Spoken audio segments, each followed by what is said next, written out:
नानी अकेली रहती थी। पोते के लिए उनके दिल में बहुत प्यार था। राहुल एकमात्र पोता था। उसने पोते को देखकर बहुत खुशी महसूस की। राहुल ने नानी के घर में बहुत खाना खाया। वो हर दिन गांव में घूमता था। गांव में बकरियों के साथ खेलता था।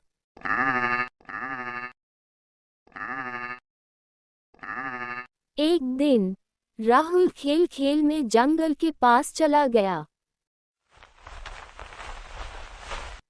वापस आकर उसने नानी से कहा, नानी, आज मैं जंगल के पास गया था।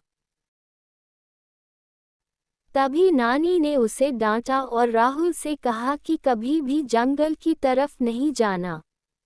उसकी नानी ने उसे शाम होते ही घर के अंदर रहने को कहा था। लेकिन राहुल के मन में भारी जिज्ञासा जाग गई। गर्मियों की एक उमस भरी रात थी। आसमान में बादल छाए हुए थे और हवा में एक अजीब सी सन्नाटा थी। बाहर कोई नहीं था। राहुल, जो शहर से अपनी नानी के गांव छुट्टियां बिताने आया था, अपने कमरे की खिड़की से बाहर झांक रहा था। नानी ने राहुल को ये भी कहा था कि रात में बाहर से बहुत अजीब सी आवाज आती है। कभी भी उस आवाज के पीछे मत जाना। जो जाता है वह वापस नहीं आता। लेकिन राहुल को ये सब बकवास लगा।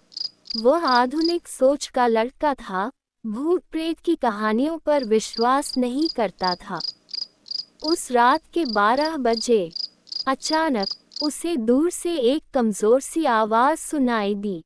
बचाओ, मेरी मदद करो। राहुल यह आवाज सुनते ही चौंक गया।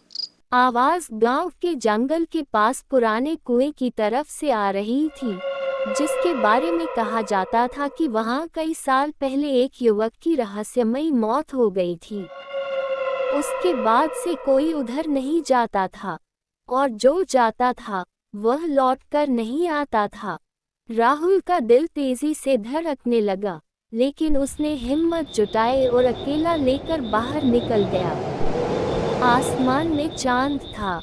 उसके बाद राहुल ने महसूस किया कि हवा में एक गंध थी, सड़े हुए मांस जैसी। वह फिर चलने लगा। जैसे जैसे वह कुएं के पास पहुंचा, आवाज और तेज हो गई। यहाँ आओ, मुझे बाहर निकालो। उसने कुएं के पास जाकर देखा, और फिर उसने देखा